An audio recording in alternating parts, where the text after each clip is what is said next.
The last thing you want to hear when you need your auto insurance most is a robot with countless irrelevant menu options. Which is why with USAA Auto Insurance, you'll get great service that is easy and reliable, all at the touch of a button. Get a quote today. Restrictions apply. USAA. I think you're on mute. Workday starting to sound the same? I think you're on mute. Find something that sounds better for your career on LinkedIn. With LinkedIn Job Collections, you can browse curated collections by relevant industries and benefits, like flex PTO or hybrid workplaces, so you can find the right job for you. Get started at linkedin.com/jobs. Finding where you fit. LinkedIn knows how.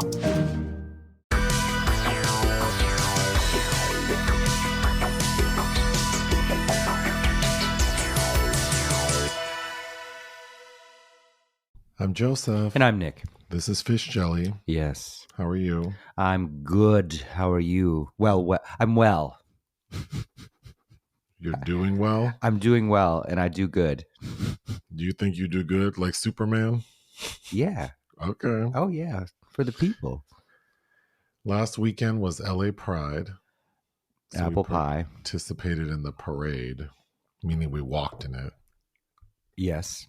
That was my first time doing that. I think the same for myself. Mm-hmm. It was fun.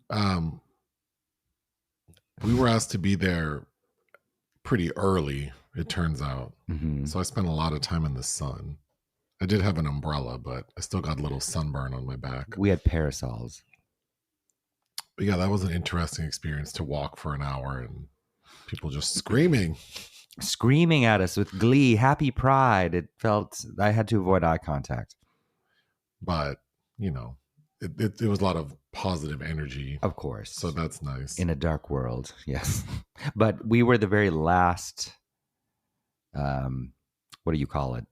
Well, segment to go. But then at the last minute, another group showed up. Mm-hmm. So then we were like second to last. Right, but we were on the schedule as and the program is the very last. But I will say it feels a little scary with everything that's going on, and you know, it feels very vulnerable to just be out there. Well, things significantly changed in the week since then, haven't they? So I in the tone. Unfortunately, I felt a little uneasy, like, you know, like there could be an act of violence but thankfully, as far as I know, there were no reported like serious acts of violence at the LA Pride Parade. But, you know, on the same day, the protests related to the ICE raids were happening downtown. So it was an interesting, you know, like geographically speaking, the vibes were very different. Yes. But yeah, moving on.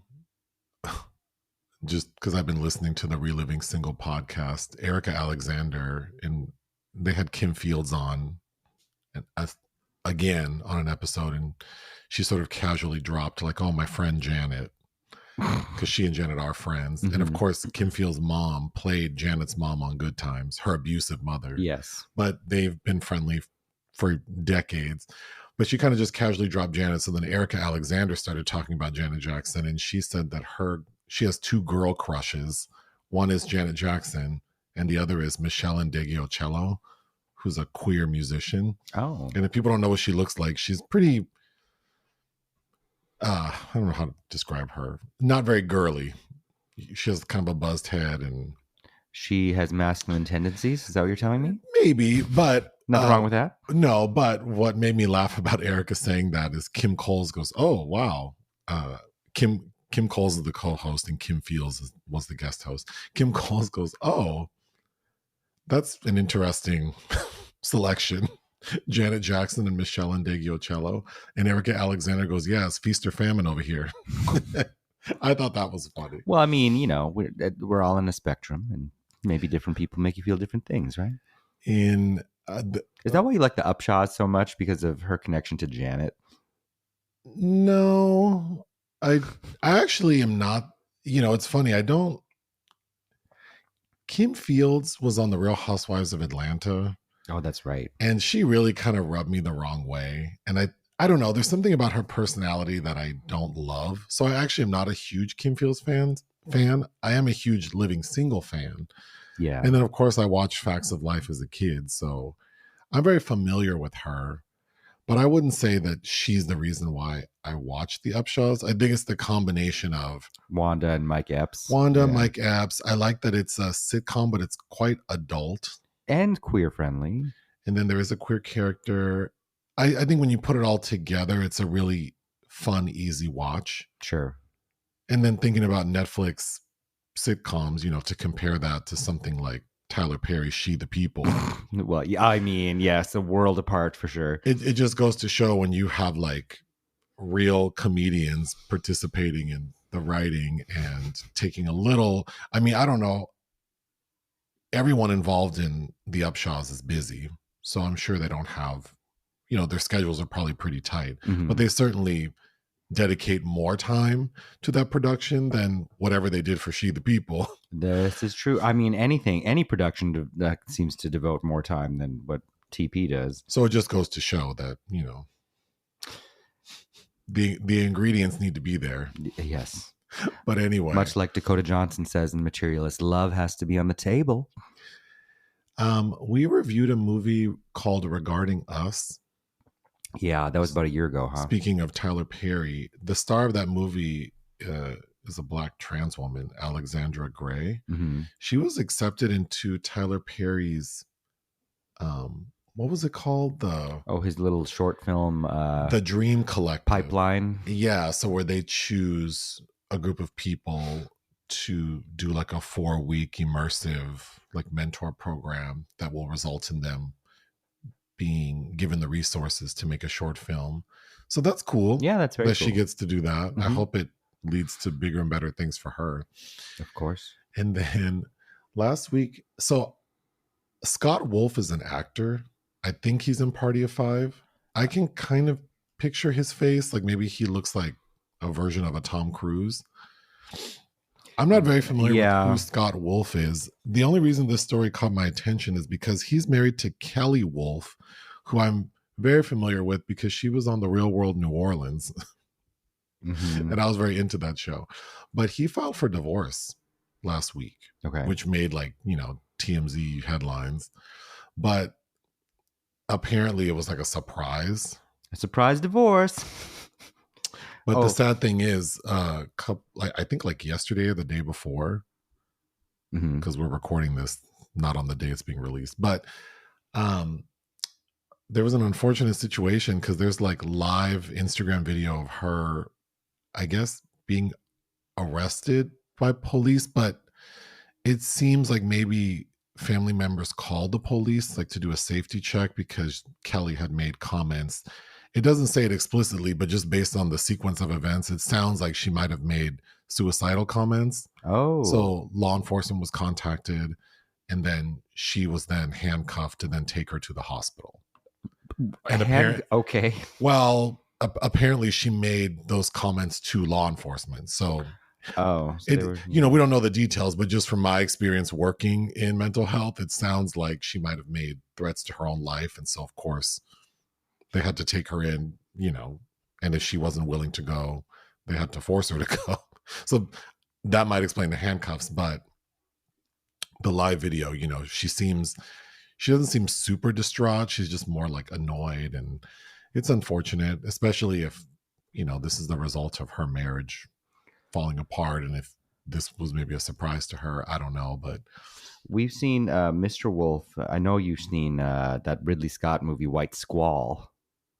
Oh, is he one of the guys? Yeah. In that? Oh, you have seen that very so-so film. Isn't he? I thought he was in isn't he in a gay film? Or am I thinking of Scott Speedman? You're thinking of Scott Speedman. What's the film with the two guys where the one is HIV positive? James, it's called The 24th Hour or The 24th Day. That's not Scott Wolf. No, that's Scott Speedman and James Marsden. Oh, I'm thinking James Marsden. Okay. But anyway, I feel for Kelley. I hope she's... Well, yeah. It's embarrassing. Just like it's embarrassing when shit gets so public. And that is Well, and people what you're going to be breaking best remembered for. people breaking up is hard, I'm sure, for many people. And then, I mean, there's a whole good classic song about it, huh? so yeah, positive energy to Kelley Wolf. Okay, moving on to something more positive. 5 on the black hand side, 5 black filmmakers who are not Tyler Perry. Who's first? Okay, so you and I have discussed heretofore. I have only been highlighting filmmakers who are alive currently, and I think I explained my rationalization of that as these are people whose money should be thrown towards. Perhaps, or that maybe Mr. Perry himself should produce new films for them. But also, I'm going to start including Voices of the Dead, because if you don't know your classic black film history, I mean, that is also probably better worth your time than I think maybe wasting time with a lot of Tyler Perry's stuff. But up to this point, we've done like 20 weeks worth or 19 weeks worth, so that's nearly 100 people. Yeah, and there's still people that are alive that I'll highlight on here, but but now you're starting to dip into the dead. And so the very first one that I'm dipping into the dead with is the man for whom this section is named, Oscar Williams, with his film adaptation of the play 5 on the Black Hand Side. Oh, I thought you named this after the Queen Latifah song. No, I believe that her song is probably a reference to this. Oh, okay. Well, good to know. Yeah, it is a 1973 film, and it's described as a comedy. I think it's also unrightly considered a blaxploitation film just because it has that kind of essence, but it is not like any other black. It's a family drama. It's basically about a domineering, dare I say, asshole dad, whose wife, who's very meek, played by Clarice Taylor, finally decides to stand up to her husband and ask for some things like, please call me by my first name. And he has 3 kids, including Glenn Turman, who is so upset at his father, he now lives on the roof of the apartment building, and Derville Martin, who you've seen in Dolomite. I'm trying to think what else you've seen. Of course, has a small part in Rosemary's Baby, but did much better. He did much better work elsewhere. Yeah, but it's basically kind of a time capsule bit of a film that's really interesting and about Black identity, because the father,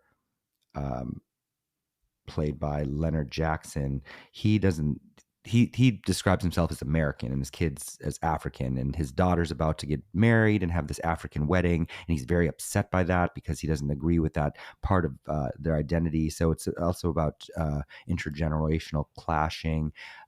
There's a lot of very interesting things in 5 on the Black Hand Side. It's not my favorite thing from Oscar Williams. He also did The Final Come Down, and a film that I've never seen that I've wanted to watch for a long time called Death Drug, that I believe I've showed you the cover of because it stars what's his nuts from Philip Michael Thomas from Chips, right? Okay. Isn't that his name? Or sorry, Miami Vice. Chris Pine's dad? From Miami, no. Oh. From Miami Vice, sorry, and Rosalind Cash is in that too. But anyway, Oscar Williams also wrote some films that I love, including, I think, one of the best blaxploitation films ever made called Truck Turner with Isaac Hayes, that gives Nichelle Nichols I think a phenomenal chance to shine. And he also was a writer on Black Belt Jones, which starred the great Jim Kelley, which, if you like Kung Fu and blaxploitation, that is definitely a film you need to check out. Who do you have next? Kathleen Collins, the first Black woman to direct feature, although I believe it was not theatrically released. It's called Losing Ground, and I haven't watched it in years, but it's very good. It's about a professor, and it's kind of a slice of life drama. And Ms. Collins, I believe, died of cancer also before she kind of, I think, which clearly stymied her film career. But I think before much could be done with, being the first Black woman that directed a film, she was, taken too soon. Next. Menelik Shabazz, who I watched his debut film that we'll talk more about on the segment Movies We Watch for Fun on Patreon. But he's a Barbadian-born British film director who had a decent career. I think this is his debut film, which is what I watched this week, called Burning an Illusion, which I thought was excellent. He also directed several documentaries, which maybe he's better known for. But as far as Black British cinema goes, I think is a notable figure. And I didn't do any research on this, but I have to believe that Steve McQueen was kind of influenced by his work, including the documentary The Story of Lovers Rock, I'm assuming for Steve McQueen's Small Axe trilogy. But yeah.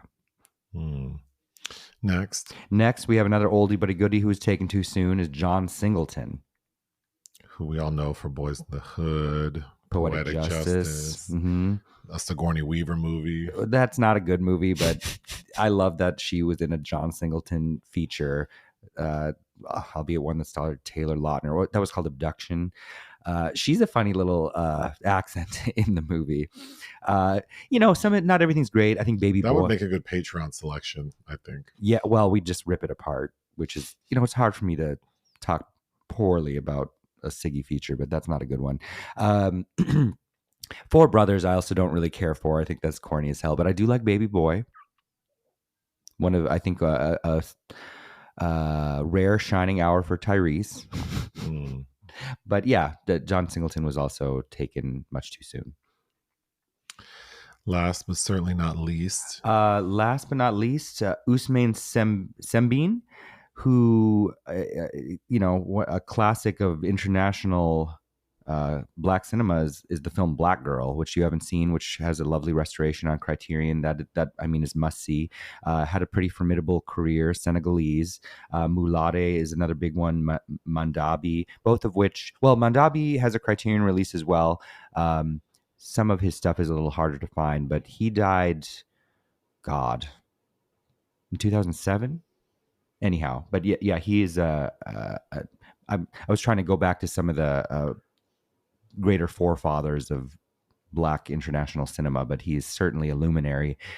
So if you haven't seen any of his work, he's a good place to start. Thank you for that. Okay, in the restaurant section, we did try a new restaurant last week after the Pride Parade. We walked quite a bit. We did. Because we started the parade, if people know LA, at Highland and Santa Monica Boulevard next to Trejo's Coffee. Because we were like you said, the very last group in the parade. And we walked. The parade route was quite short. It was from Hollywood and Highland to like Cahuenga. I didn't need it to be any longer. And yeah, so that's not the longest walk, although it's not insignificant. And then after that, we walked through the Pride Festival, which was much bigger than I thought it would be. Yeah, that was brimming with life. And it was very crowded, which I'm glad it was well attended, but it felt overwhelming because, most Pride festivals are the same. There are a lot of booths with different businesses. There's a beer outreach garden. Opportunities. There's always some sort of beer garden. Where the beer grows. Always some fetish and kink stuff, around and music. But yeah, I don't know how you could explore. There were many, many booths, and I just don't know how I would have. My head was going to pop off. So we just walked and walked and walked, and then we walked all the way to Hollywood and Western. And for people who know that area, there's a train station there, but also a plaza that has like Ralph's and Norm's and Jamba Juice. And we discovered a restaurant there called Kingdom Dim Sum. And I really liked it. It's very simple inside, unfussy. But yeah, it was, I was happy with my food. And a very nice young man attended to us. We ordered their barbecue pork, which I thought was very good. You got some like fried lime chicken that I thought was very good. We ordered, there was something I did not care for. It was those little potato, it was one of the appetizers. It was like a fried turnip cake. Yeah, the turnip cake. Yeah, you weren't happy.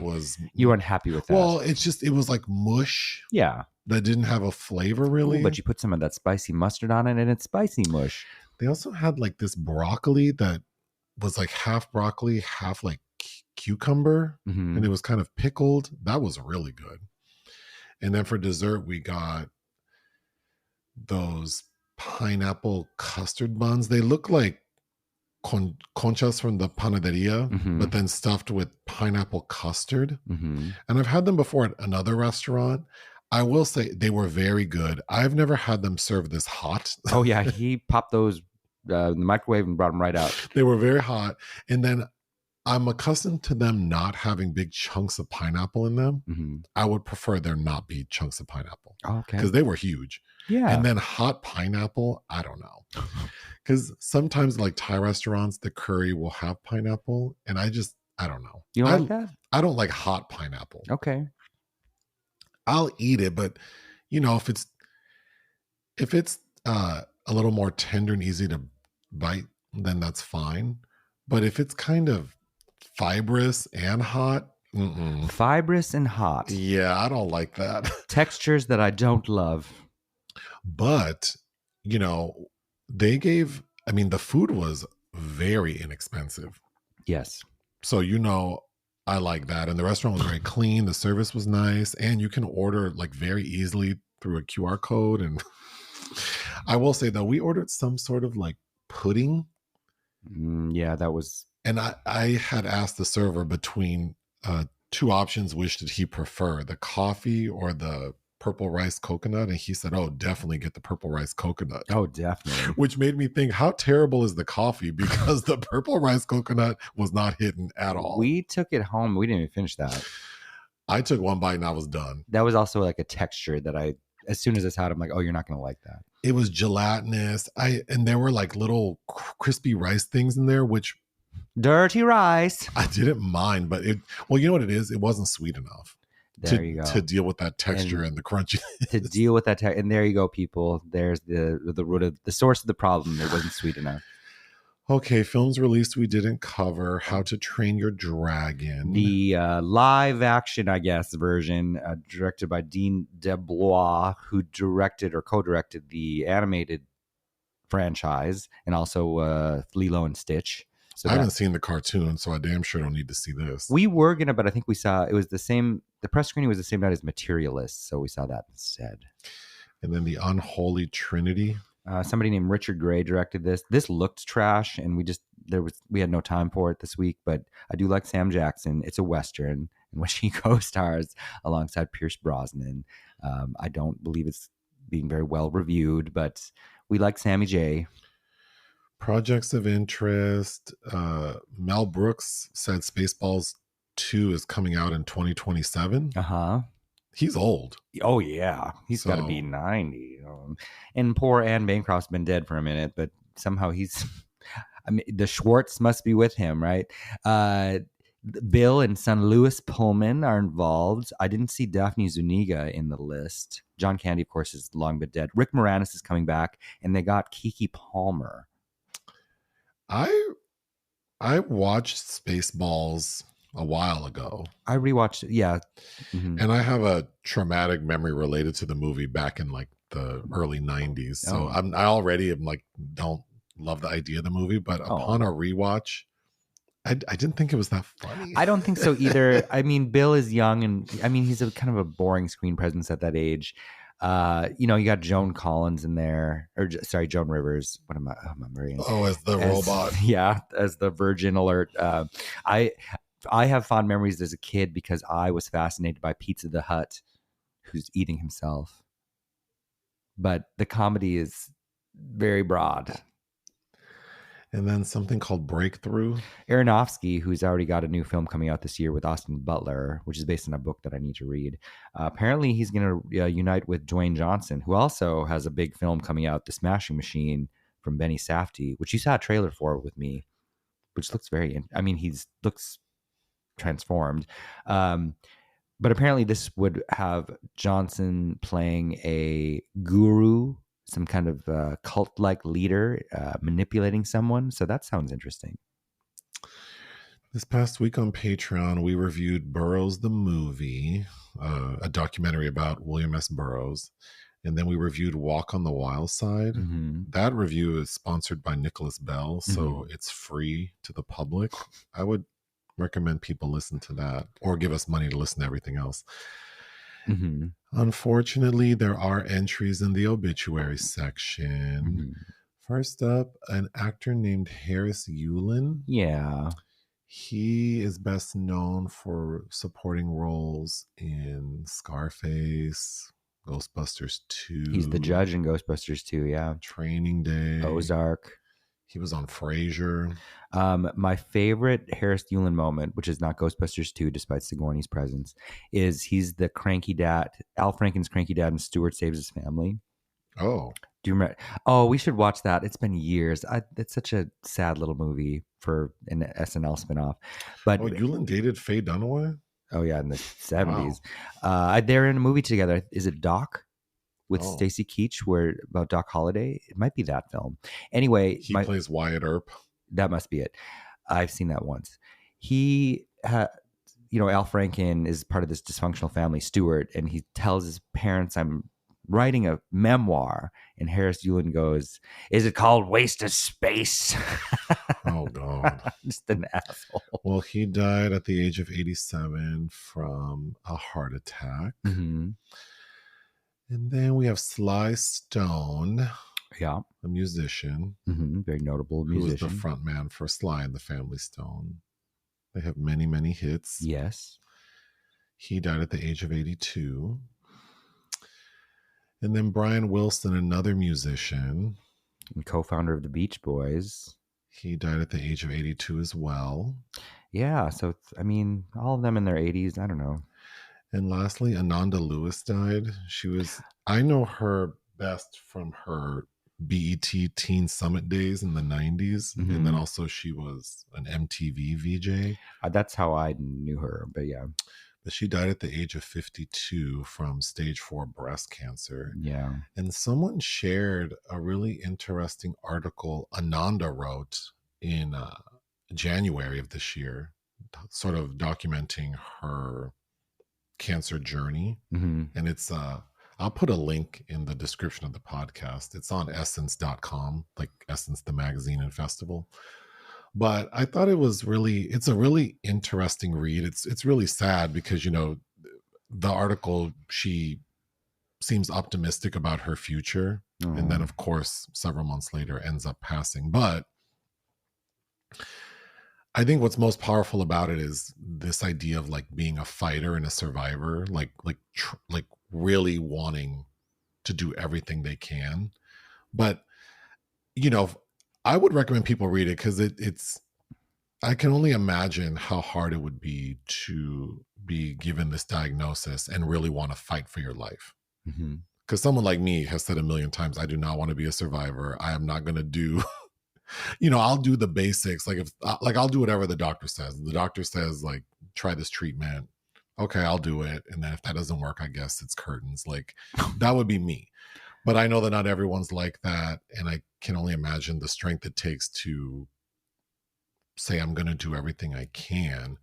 From my perspective, it is sad because I think, she talks about, she kind of left the spotlight and, was really focused on being a mother and taking care of her family. And so her finances were not where they needed to be to do all of the treatments she did. So she really had to call on family and friends to support her financially. And, just reading all the things she did from the time that she was first diagnosed, I believe in 2014 until... Wow. All through COVID, and then during COVID when, medical treatment was limited.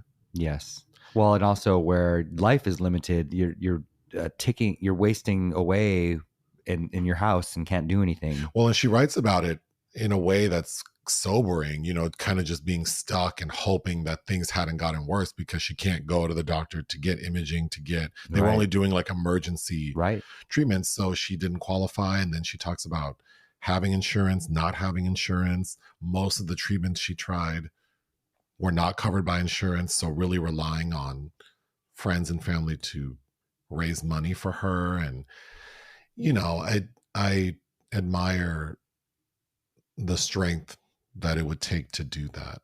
I know that it just makes me feel like it, because she talks about, she hopes there's a time when like we provide this kind of care for everyone without having to worry about finances. But then it's like, I've known so many people who die as a result of cancer. Mm-hmm. And it's just, I don't know, it seems inevitable. Like at a, you know, I don't know. It was shocking to, I mean, I knew she had shared her diagnosis many years ago. So I knew that she had breast cancer and I knew she was fighting it, and in her words, but for her to, you know, to hear that she had died last week was kind of shocking. And Yeah. and then also for people who don't know, Ananda Lewis is this beautiful woman who, to me, always looked very healthy, right? But then she talks about how she had to really get her health together. And it's just funny because, you know, our impression of certain celebrities is like, God, I don't stand a chance if someone like her is saying that once she got the diagnosis, she had to take her health seriously. Mm-hmm. It's like, well, damn, I shouldn't even bother but, you know, because she talks about, and many people do, like they start changing their diet and detoxing and not doing all the things. And Mm-hmm. I don't know, it just feels like, you know, healthy living, you can never start too soon. That's true. But, you know, a lot of us don't care until it's too late, right? You're not going to stop smoking. You're not going to stop drinking. You're not going to start, you know, not getting good sleep is like a number one carcinogen, Mm-hmm. you know? So it's like everyone does all the things that are bad, you know, like we all do the things that are bad for us. So it just always feels like by the time you're actually worried about it, it's too late. That's true. But, you know, we also still live, well, at least where we are, in a culture that, you know, is going to use you up and run you raggedy, and you're still trying to enjoy life between that. And that's the sacrifice that happens sometimes, is running yourself ragged in making comfortable enough living, and also trying to enjoy your the amount of time that you're allotted to actually enjoy your life in this capitalist environment is limited. So you see a lot of people making kind of extreme choices in the few hours that they have to themselves. Yeah. I mean, at the end of the day, I don't give a damn what people do. It's your life. If you want to wear yourself thin and then spend the second half of it tattered and haggard and ragged, then I guess. But to me, it seems like you kind of have to have a balance of like, yes, there should be a balance. What if the wheels don't fall off until you're 95? Right. I mean, do you want to be a wreck? You're right. From 40 till 95? I mean, a lot of y'all no, of course there should weigh be yourselves out. Moderation in all things. Yes. So I think it's like, well, I mean, you know, that's why I get so frustrated sometimes, because I feel like people treat me like I'm so cynical and negative and whatever. But it's like, actually, I feel like in some regards, I do balance this idea of like, well, I'm probably going to live a little while longer. Well, for someone who talks about death, welcoming death with wide open arms so often, it's like you're probably going to coast for many years. Well, I think death sounds nice. It sounds peaceful, and sure, and it's going to happen. So why fight it? Why? How will you know you're at peace? Because they won't have consciousness any longer. So well, I think that is peace. I mean, isn't being aware of all of you is what drives me damn crazy. Speaking of good rest, being well rested, yeah, but some of the best part of waking up is not Folgers in your cup. It's being like, ooh, that sleep felt so good. But yeah, I mean, I think it's, while you're here, it's, you want a quality of life that I mean, to me, it's like math. It's like, what percentage of my life do I want to enjoy at a certain level? Mm-hmm. Like, do I want to burn out by the time I'm 27 and be like Al Bundy and just constantly reminisce about my high school football days, and then the rest of my life is just this misery with this wife and these kids I can't stand? Well, no, that's a trap. Yes. Or do I want to sort of moderate things, and also evolving? This conversation got way out of control from Ananda Lewis, but Well, I mean, the death should spark these kind But of... reading her, I mean, I guess it's like a blog entry on Essence. It did make me feel a way because it's like this beautiful person who meant a lot to a lot of people and, you know, fought so hard and really believed that what she was doing was going to help her overcome this disease state, which ultimately it did not. But I think that fire, that belief is inspiring. Mm-hmm. And I would recommend people read it. I do think there are some contradictory things in here, but I think that makes sense for someone who's dealing with this. And I can't imagine what it would be like to be going through this and have children, Mm-hmm. and knowing that like I'm not ready to leave my children's life. Like I can't. Yeah. You know, that's a very separate thing. And who says you can't be the topic of conversation for all the right reasons? The Hyundai Tucson Hybrid pairs bold presence with advanced technology and sleek style. It's everything you didn't know you needed in an SUV and then some. Okay, Hyundai. Visit HyundaiUSA.com to learn more.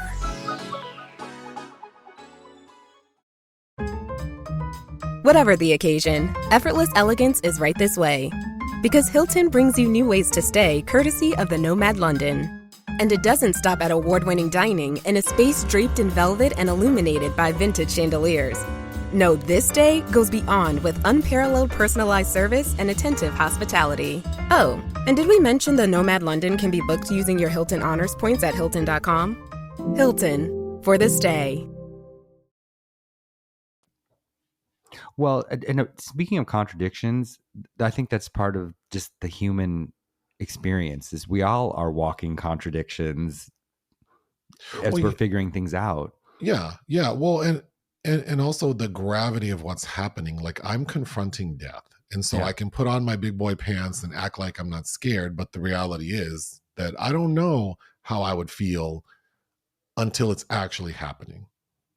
Mm-hmm. I can just assume that I will feel peaceful, like, well, but again, that's just always been my thought, is that I know I'm going to die. So it doesn't make sense for me to spend so much of my life being afraid of the inevitable. Right.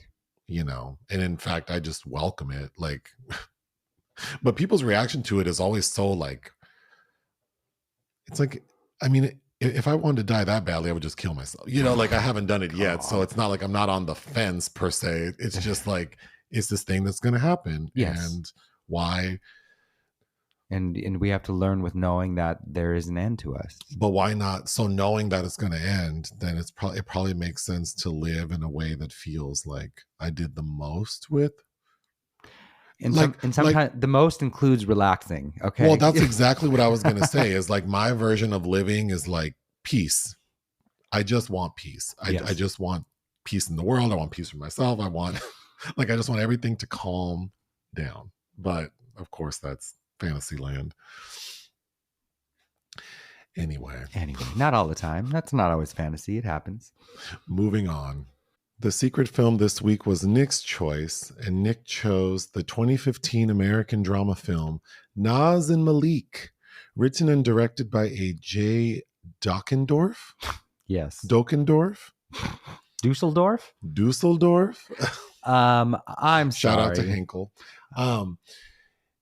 Well, yeah, explain yourself. You got some explaining to do. Well, I've never seen this film It's before. Pride Month.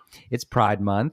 I was like, oh, there's this movie I've never seen about gay Black Muslims. Let's watch that. Let's talk about that. Let's uplift the community.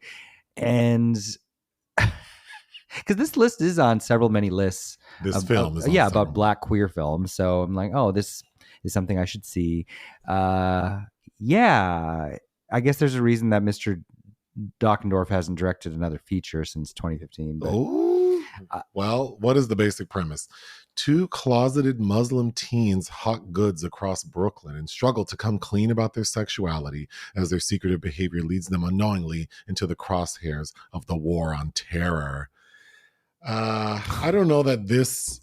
I mean, he's a nice looking white dude who I don't think is gay. I think, well, I haven't substantiated that, but I've read several comments that said that he's heterosexual, but also not Muslim and not black. So he's he's triply removed from the subjects of the story. And not that I mean, if this film worked, then it wouldn't be an issue. I think that maybe but because it doesn't work, spoiler, maybe Jay Dusseldorf was not the person to tell this story. Well, the other thing is, though, he's not the person to tell stories about the FBI or how anything else works, because none of the details seem correct in this film. Yeah, this was no Gouda. And, for a while, it's 89 minutes. It's a short film. And maybe for like 45 of those minutes, I was teetering on he's okay. Well, the two leads are decent to good. They're serviceable yeah, until they're pushed to actually act. Yes. So, when they're just bebopping around being cute teenagers, they work perfectly fine. But in moments when we need a little extra, it all falls apart. Yeah, I feel like there's kind of a natural chemistry between them. And again, they're just being 18-year-olds. But yeah, any time that we have to have dramatics.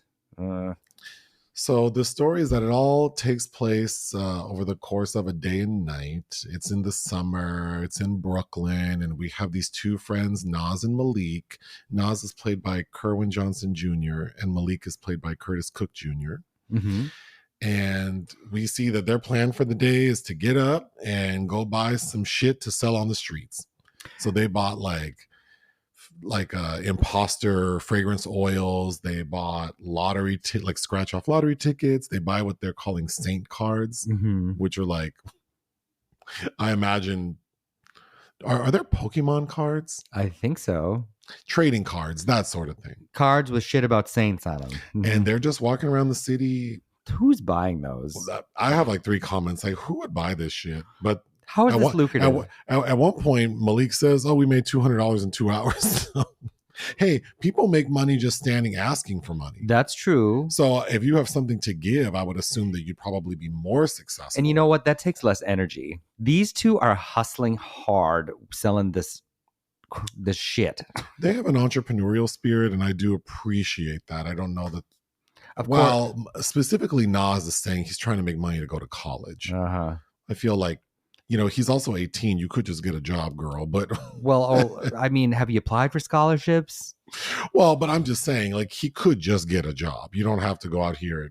But I don't know. I'm sure people would not agree with me that he should be allowed to hustle on the street. No, yeah, of course, hustle away. But I think there's what's the adage of working smarter, not harder. So they're hustling a bit when pretty early on, this man approaches them y'all want to buy a gun?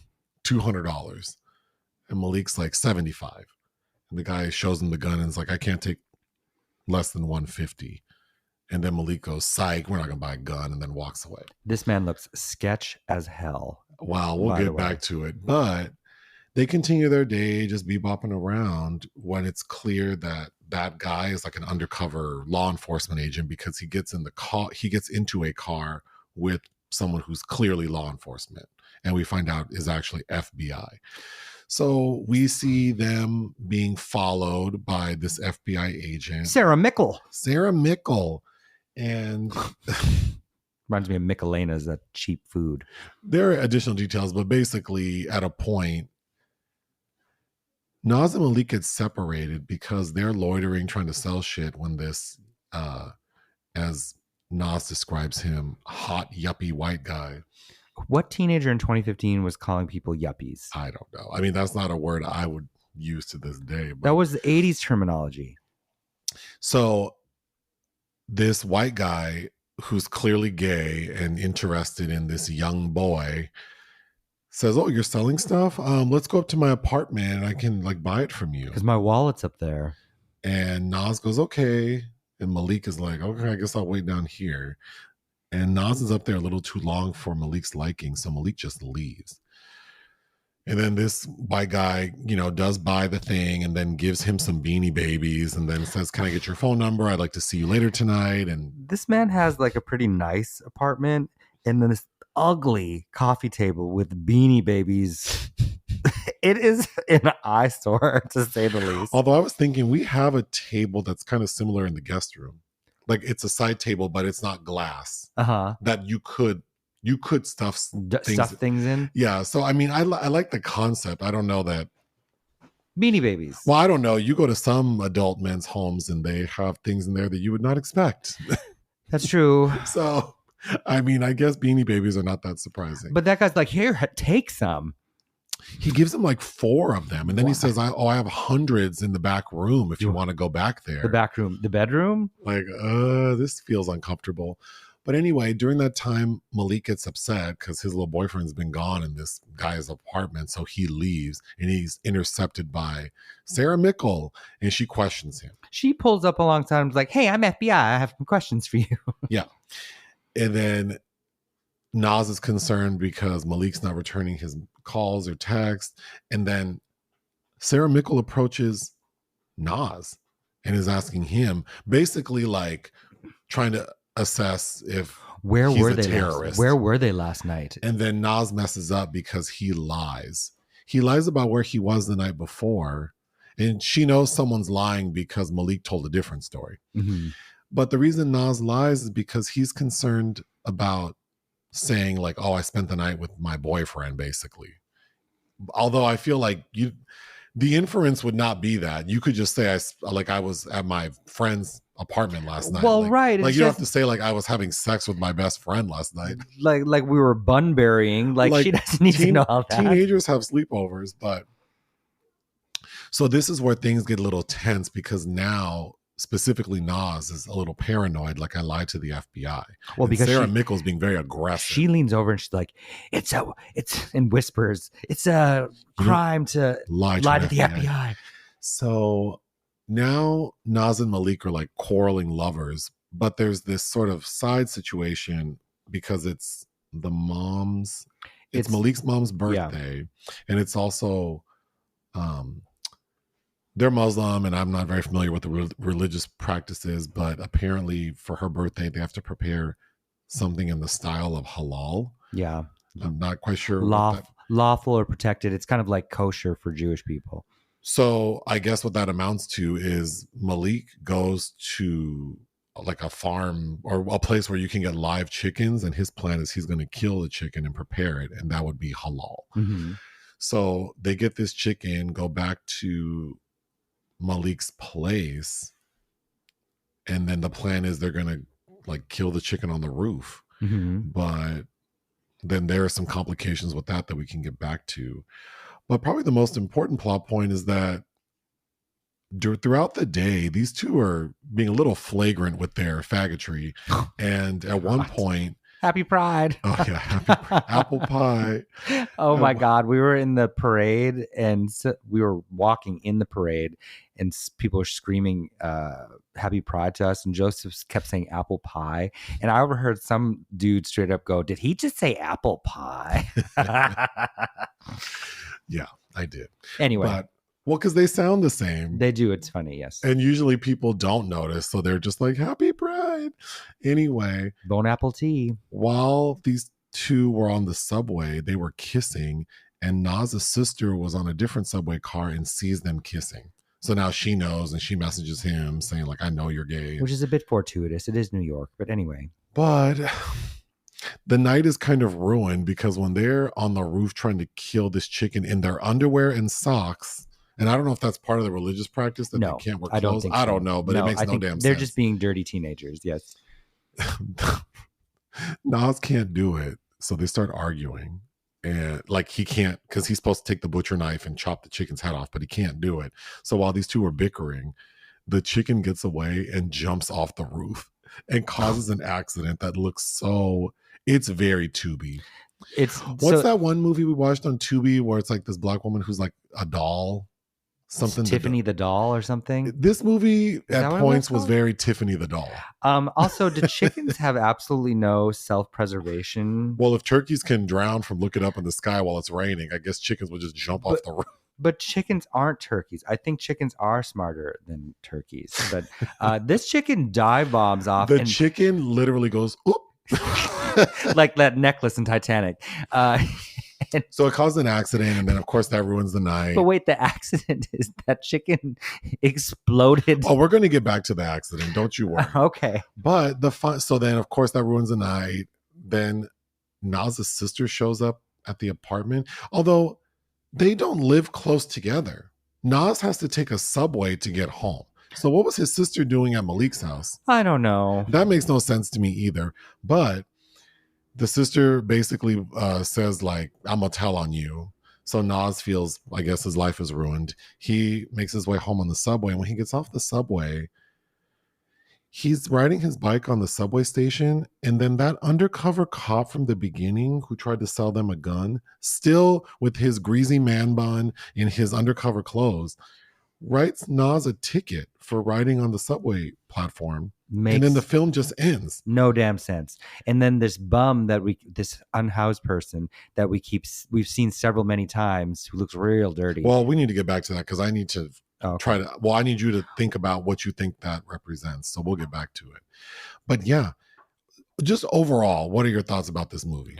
I feel like its heart is in the right place, but the road to hell is paved with good intentions, and this film drives itself into the ground. And it's too bad because the two leads are charming, and I think had they had a capable director, this could have been something masterful, kind of like Tangerine, maybe even. Yeah, I think the direction is just all off. I think the script is pretty bad. The story could work in more competent hands, but I think this whole because I think what's missing is that if you're not familiar with the harassment that this community is facing, then it just all comes across so hokey. I think there should have been time spent explaining that the Black Muslim community in this area is being harassed by the FBI. There's this assumption that everyone like them is a terrorist. Mm-hmm. I think you really could have had that tension bubbling in the background while these two young men deal with their sexuality and the fear. What would have been so interesting is the fear of being caught as gay is more scary to them than lying to the FBI. Yes, right. I think that was the intention, but right. The dramatic catalysm of everything is all out of whack. Oh, for sure. So, but yes, that would be compelling, is that they're going to risk potentially being winding up in prison versus to protect being disowned by their family. Right. Mm-hmm. That could be a very, very heart-wrenching and suspenseful drama, but seeing how stupid teenagers also aren't really looking at the bigger picture or the consequences of their actions. But some of the positives, I think that for what certainly was a very small budget film, I do think the cinematography, because a lot of times movies like this, because there are a lot, they are all over Bed-Stuy, they are just everywhere. Mm-hmm. And it's a lot of daytime shots, there are nighttime shots. And I have to say, usually with films like this, you can tell they shot people are just walking by staring at the camera. Mm-hmm. You don't really get that in this film.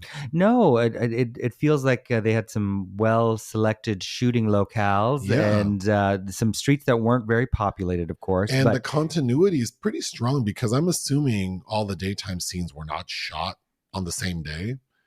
And it all, the continuity of the lighting and unless they did shoot it all in one day.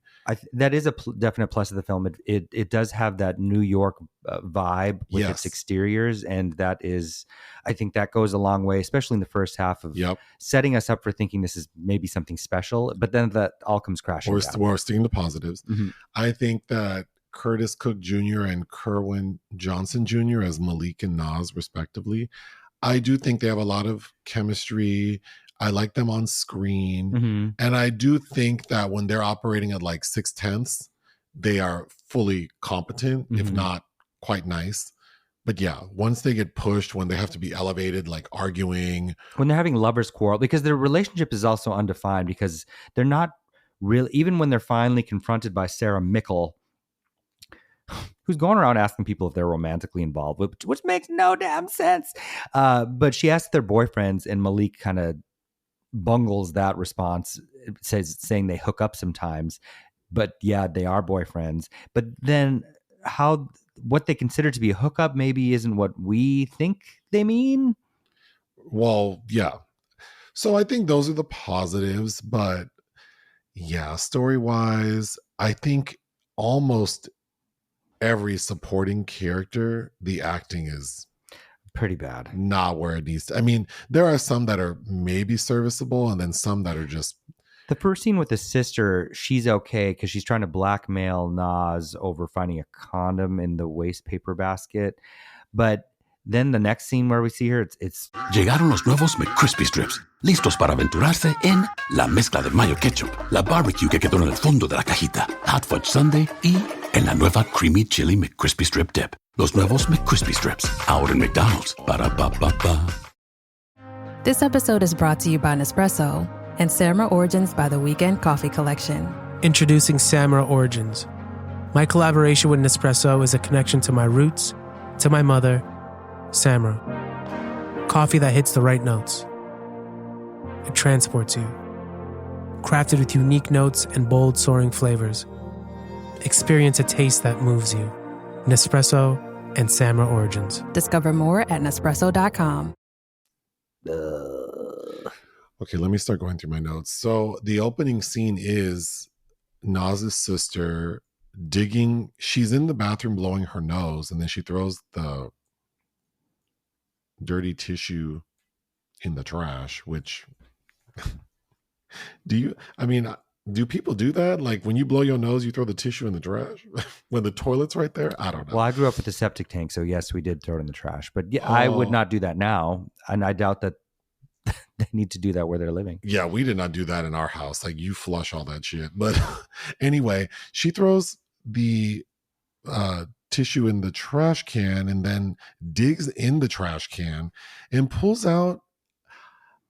I'm assuming it was a condom. We couldn't quite see. We were deliberating. Because at first I thought, oh, is it a semen-soaked tissue? Is she sniffing that like Isabelle Huppert and the piano teacher? Oh, my God. And then, of course, my mind went to, okay, if it's a condom and we know he used it on Malik, or Malik used...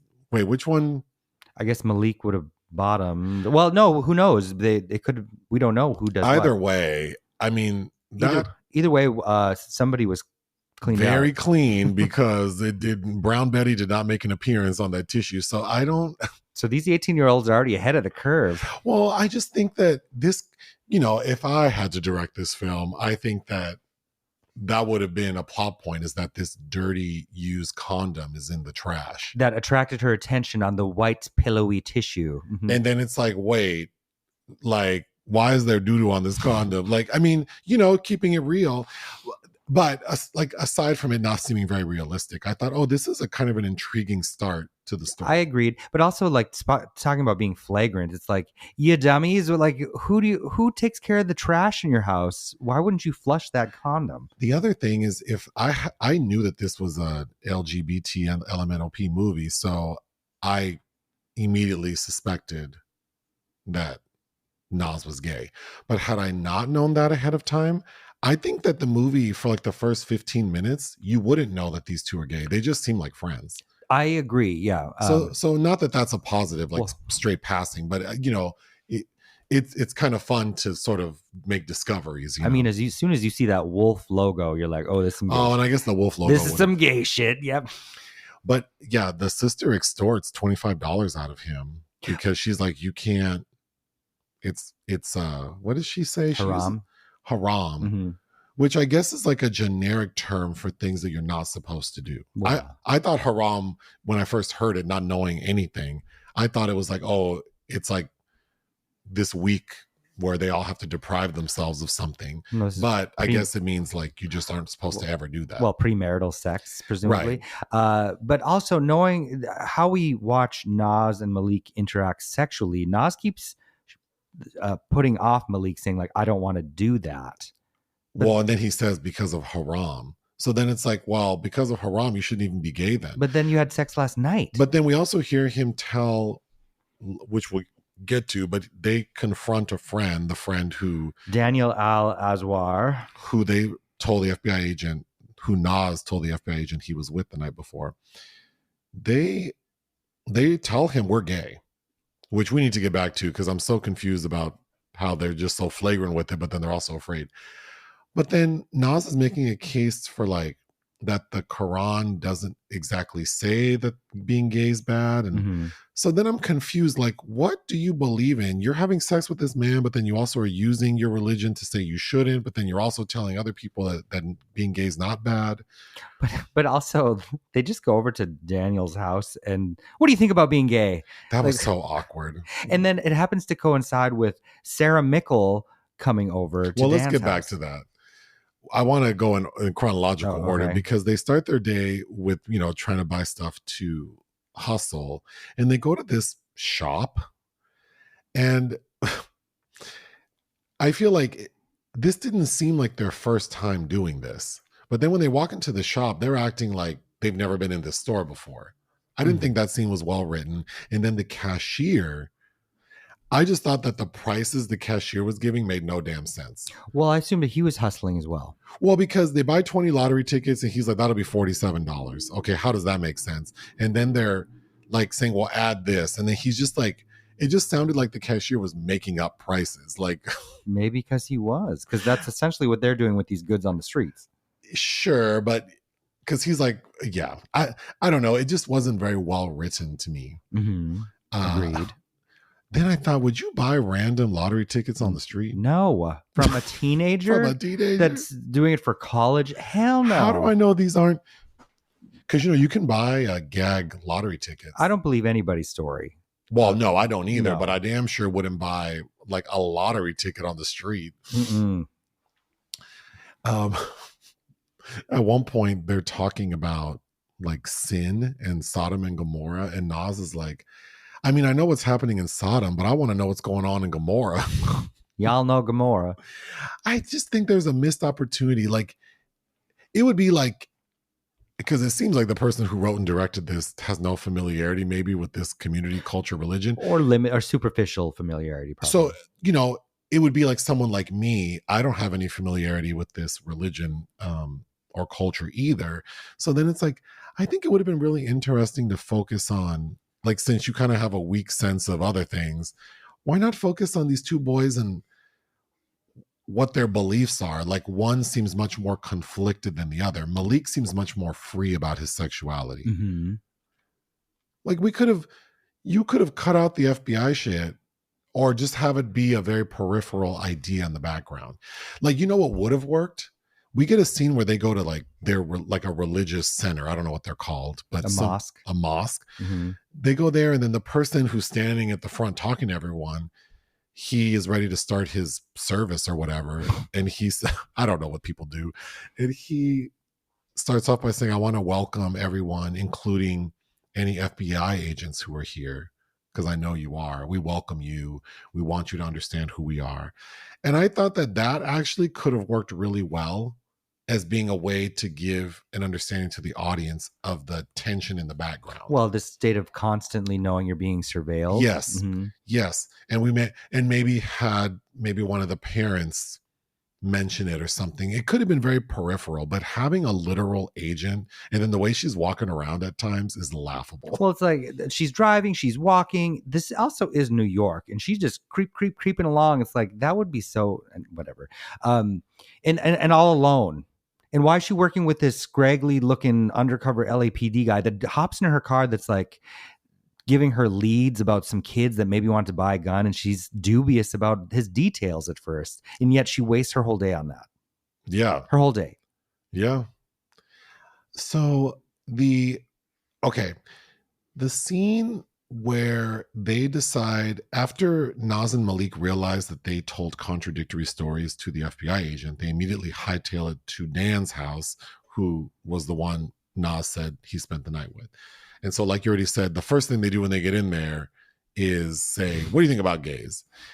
Again, that actor playing Dan was not a strong performance. No. And then the writing of this scene is just like, what was the purpose of this? Like, are they there to like did they have the foresight to think that the FBI agent was going to come question Dan and they wanted to inform him? But well, because by now Naz and Malik have compared notes. But before they can even say anything about gay or FBI, they're literally like, we have something to tell you. And then ding dong, Sarah Mickle. And then Dan goes, who is it? Sarah Mickle. And then he goes downstairs and opens the door. And then when he sees her, he goes, who are you? Negro, that is Sarah Mickle who you opened the door for. Okay. Like why did you even go down there? But even her whole little spiel that she's giving people, like, I'm new to the neighborhood. Like it's garbage. And then Dan tells her, I don't feel comfortable answering any questions without a lawyer. Mm-hmm. And what does this lady do? Continue to ask questions. She's like, well, Naz says he was here last night. This gossipy ass FBI agent. Like, what is this?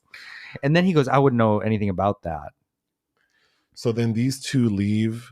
No, Naz runs out. Well, Naz runs out because he's freaked out after they've said they're gay to Dan. And he's trying to set it straight with Sarah Mickle. And so he runs and chases her and tries to say, sorry, I lied. I was scared.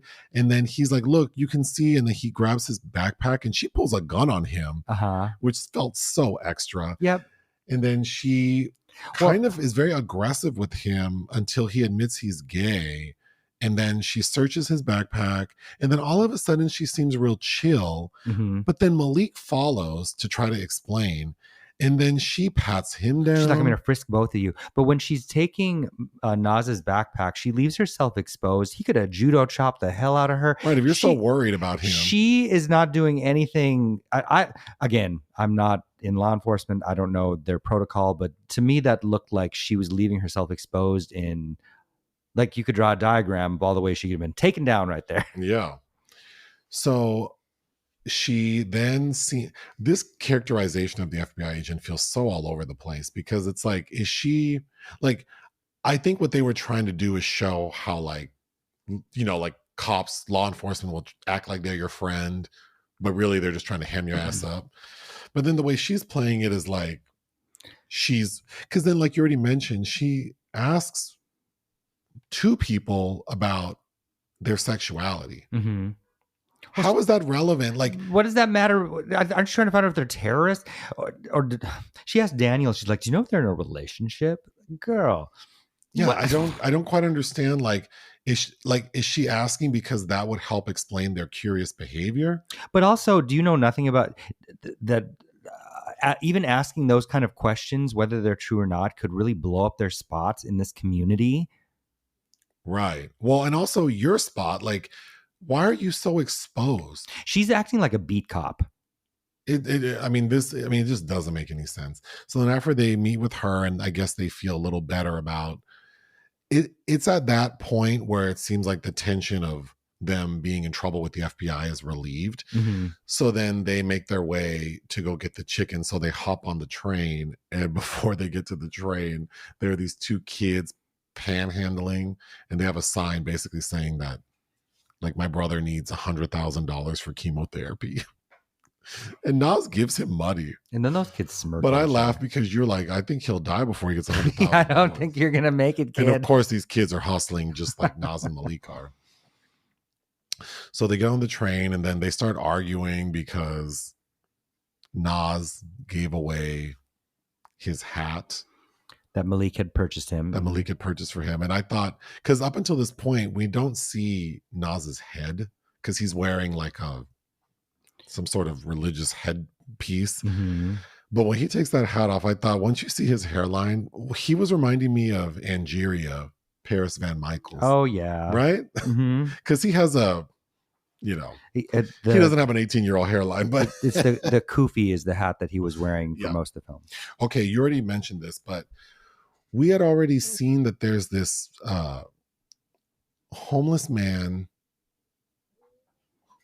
who sort of approached them in the park earlier in the film. And just stared at them, yeah. And then they see him again one more time on this train ride, and then they see him again. Well, Naz sees him again on his final train ride, and then while Naz is getting his ticket as the film is ending, that same homeless man's walking by talking about something crazy. Aretha Franklin's greatest hit. Yeah. Like he's going to start singing. Okay, what did you think? Like, what was the point of that? I don't know. Was he going to start singing Respect? What do you? That's what came to mind. Why do you think it was important for us to meet this character 4 times?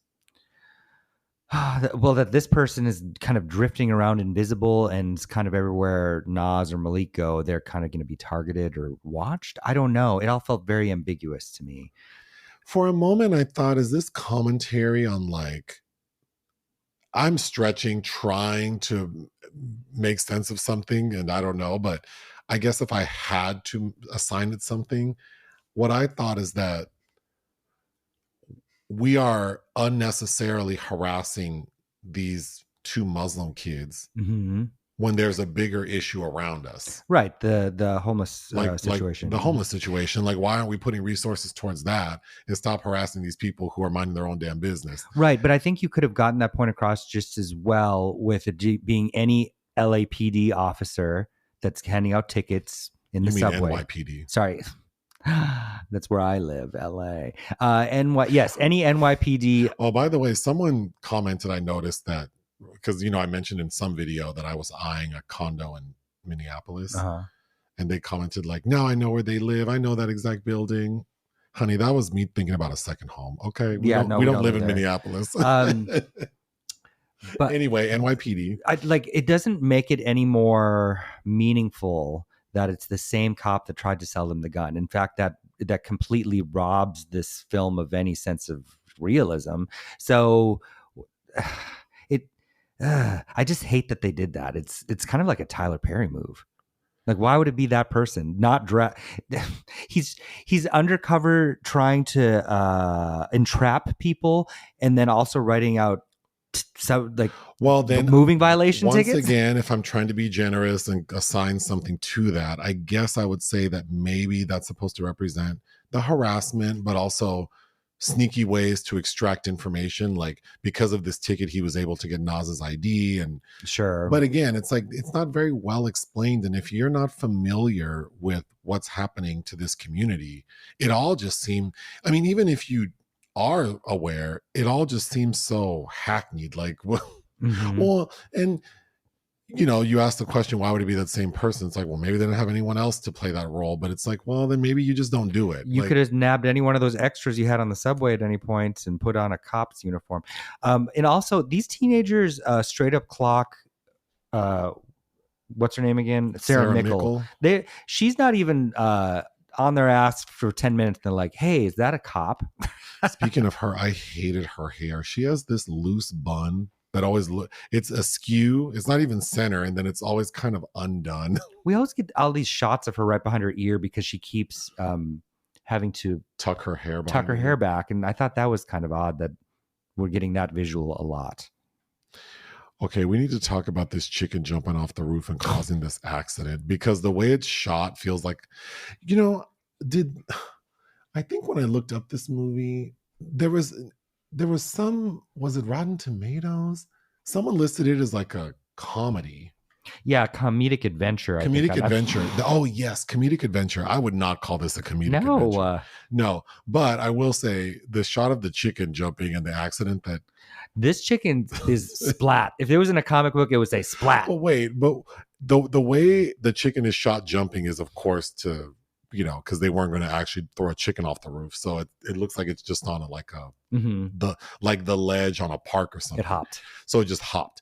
But then when we see the subsequent accident, like you already said, it looks like that chicken exploded onto this car. It looks like somebody shot it out of a gun. It's just comically ridiculous. There's a blood spot on that man's crumpled dash that's like, whoa. Then this man driving this like gold 99 C-Class Mercedes with no plates on it, his car is wrecked. So it seems like he might have run into a pole, although we don't really see that. But this man is bloodied. And bloodied. He's delirious. You would have think a semi hit him. And he's fully delirious, and then he just collapses. He is covered in blood. And then these two fools in their underwear run out, pull him out of the car. Mind you, it doesn't appear there's any damage to the car, but yes, these two. Well, there's some damage to the hood. Oh, that's right, there is. But just a reminder that Naz and Malik were on the roof in their underwear and socks to kill this chicken. Like, okay. And Malik cut himself. And then they get into an argument because Naz won't cut the chicken's head off. So Malik grabs the knife and cuts himself. So they're arguing. When the accident happens, they run downstairs, which was unbelievable to me. Like, so you just want everyone to know that you're involved in this bullshit. Mm-hmm. And then Malik's crazy ass, we see him in the shower he's covered in blood. Mm-hmm. Covered in blood. Where'd that blood come from? His hand? His hand, I guess? It was a ridiculous amount of blood. And then he's trying to like wash the blood off of his boxer shorts with like a loofah. And then his mom, who we saw not 8 minutes before. Oh, let's talk about that. Rewind. So when they get home to Malik's house, the mom is there. No, they start wrestling on the bed. Then she comes home. So they get home, they're trying to have sex, but Naz is saying we can't, haram. Which, you know what? That could be the new no homo. But anyway, he says no, haram, and so they kind of stop, and then the mom comes in. And she's like, "What are you guys doing? Oh, we're gonna." Why is there a chicken? Oh no, she goes, "Why is there a chicken running around my place?" Oh, because we're gonna cook it for your birthday, halal style. Okay, but just don't make a mess. But and then she's like, I have to work even on my birthday. I have to work even on my birthday, so it's daylight. Mm-hmm. They go cut the chicken. Well, they attempt to. It's still daylight. They attempt to be sexual, flirt about some Beanie Babies, and then dare each other to go kill this chicken. They go upstairs. It's still daylight. The chicken jumps. The accident happens. Still daylight. And then we've cut to now. It's like fully nighttime. Mm-hmm.